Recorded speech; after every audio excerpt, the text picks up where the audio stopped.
The potential energy of a system increases if work is done by the system against conservative force, ये word important है और ये word important है। By the system against a non conservative force, upon the system by a conservative force, upon the system by a non conservative force. यहाँ पे दो options हैं by the system के लिए और दो ऑप्शंस हैं अपॉन द सिस्टम के लिए। मैं पहले आपको एग्जांपल देता हूँ। ये ब्लॉक है और अगर आप इस एग्जांपल में ब्लॉक को ऊपर लेकर जाएं, अब ब्लॉक खुद तो ऊपर जाएगा नहीं, आपको ले जाना पड़ेगा। इस लाइन का मतलब होता है work is done on the system, the block is the system here. और यहाँ पे एक्सटर्नल फोर्स को काम करना पड़ रहा है ब्लॉक के ऊपर। सो यहाँ पे हम बोलते हैं अपॉन द सिस्टम। तो सिस्टम कौन है यहाँ पे? सिस्टम ब्लॉक है, सिस्टम इज द ब्लॉक। अब हम ऊपर लेकर जा रहे हैं। यहाँ पे कंजर्वेटिव फोर्स हमने ग्रेविटी को लेकर एग्जाम्पल सेट किया। यहाँ पे कंजर्वेटिव फोर्स जो ग्रेविटी है यहाँ पे वो नीचे एक्ट कर रही है और हम ब्लॉक को ऊपर लेकर जाते हैं एक्सटर्नल फोर्स। यानी कि ये जो हमने एक एग्जाम्पल लिया इसमें अपॉन द सिस्टम का एग्जाम्पल लिया है। तो अगर हम एक तो हमने अपॉन द सिस्टम बोला, ऊपर से हमने कंजर्वेटिव फोर्स के अगेंस्ट का एग्जाम्पल सेट किया है, ब्लॉक पहुंच गया ऊपर। तो अब आप खुद बताइए, हाइट यहाँ 0 थी, हाइट यहाँ पे h हो गई, तो पोटेंशियल एनर्जी यहाँ पे बढ़ी है कि घटी है? यहाँ से पोटेंशियल एनर्जी की बात हो रही है। पोटेंशियल एनर्जी यहाँ पे बढ़ी है कि घटी है? ऑब्वियसली यहाँ पोटेंशियल एनर्जी बढ़ी है, क्योंकि ऊपर जब जाते हैं धरती माँ के तो पोटेंशियल एनर्जी इंक्रीमेंट होता है।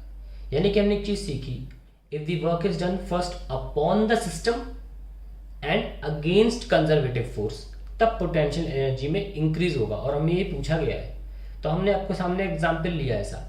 मैं एक और एग्जाम्पल ले सकता हूँ, ऐसा नहीं है कि सिर्फ ग्रेविटी से रिलेटेड ही एग्जाम्पल हो। चलिए दो चार्जेस ले लेते हैं, पॉजिटिव और पॉजिटिव। अगर मैं इनको अपने हाल पे छोड़ दूं तो कंजर्वेटिव फोर्स काम करेगा। सिस्टम कौन है? यहाँ पे चार्जेस हैं, तो कंजर्वेटिव फोर्स सिस्टम पे काम करेगा। ठीक है, और वो कहाँ ले जाएगा इनको? रिपेल, अपने आप बाय डिफॉल्ट दूर लेता चला जाएगा। जब चीजें खुद ब खुद हो जाए तो यानी कि सिस्टम पे कंजर्वेटिव फोर्स हावी हो गया है। ठीक है, यहाँ पे कंजर्वेटिव फोर्स अगर काम करेगा तो चीजें दूर जाएंगी, लेकिन अगर मैंने पास लेकर आते तो कंजर्वेटिव फोर्स तो इधर काम कर रहा था और हम क्या कर रहे हैं? पास लेकर आ रहे हैं। तो हमने फिर से सिस्टम पे काम किया और कंजर्वेटिव फोर्स के अगेंस्ट काम किया। और हम जानते हैं कि चार्जेस की दुनिया में पोटेंशियल एनर्जी का फॉर्मूला होता है k q1 q2 bye r12 और u का r से इन्वर्स रिलेशन है। तो अगर हम पास लेकर आएंगे तो पोटेंशियल एनर्जी बढ़ेगी। फिर से हमने क्या सीखा? अगर सिस्टम पे काम किया जाए, कंजर्वेटिव फोर्स के अगेंस्ट काम किया जाए तो पोटेंशियल एनर्जी बढ़ती है। तो अब हमें पता चल गया पोटेंशियल एनर्जी बढ़ती कब है? When work is done on the system and against conservative force. अब हमको ऐसा ऑप्शन ढूंढना पड़ेगा। चलिए देखते हैं कौन सा? Upon the system against conservative force. यहाँ पे अपॉन के दो ऑप्शन है, upon the system by conservative force कतई नहीं हो सकता, क्योंकि कंजर्वेटिव फोर्स काम करेगा तो पोटेंशियल एनर्जी तो डिक्रीज ही होगी। जैसे कि अगर आप ब्लॉक को हवा में छोड़ दें तो कंजर्वेटिव फोर्स ग्रेविटी से नीचे लेकर आएगी, यानी कि पोटेंशियल एनर्जी को घटाएगी। तो एक बात ध्यान रखिए हमेशा कि conservative force always decreases the potential energy of system. ये ध्यान रखिएगा हमेशा। हमेशा कंजर्वेटिव फोर्स यही करता है, क्योंकि कंजर्वेटिव फोर्स मिनिमम एनर्जी की तरफ ले जाना चाहता है, इच्छा उसकी मैक्सिमम स्टेबिलिटी की होती है। इसलिए जब भी कंजर्वेटिव फोर्स काम करेगा सिस्टम पे, पोटेंशियल एनर्जी घटेगी। तो ये ऑप्शन तीसरा तो बिल्कुल गलत है। अपॉन वाला दूसरा ऑप्शन है, upon the system by non conservative force.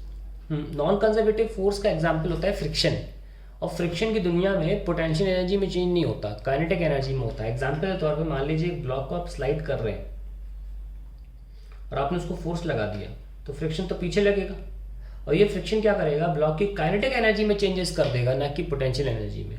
तो नॉन कंजर्वेटिव वाले ऑप्शन तो पहले ही उड़ गए, क्योंकि वो पोटेंशियल एनर्जी में चेंजेस नहीं लाएंगे, वो काइनेटिक एनर्जी में चेंजेस लाएंगे, स्पीड को डिक्रीज कर देंगे वो। क्योंकि हमारे पास एग्जाम्पल तौर पे नॉन कंजर्वेटिव में कोई भी ड्रैगिंग फोर्स ही होगा, जिसे कहते हैं फ्रिक्शन या विस्कस ड्रैग, यही नॉन कंजर्वेटिव फोर्सेज है हमारे पास एग्जाम्पल के तौर पे। तो यहाँ पे नॉन कंजर्वेटिव भी उड़ गया। अब हम पास लास्ट ऑप्शन ये बचता है, ऑप्शन है by the system against conservative force.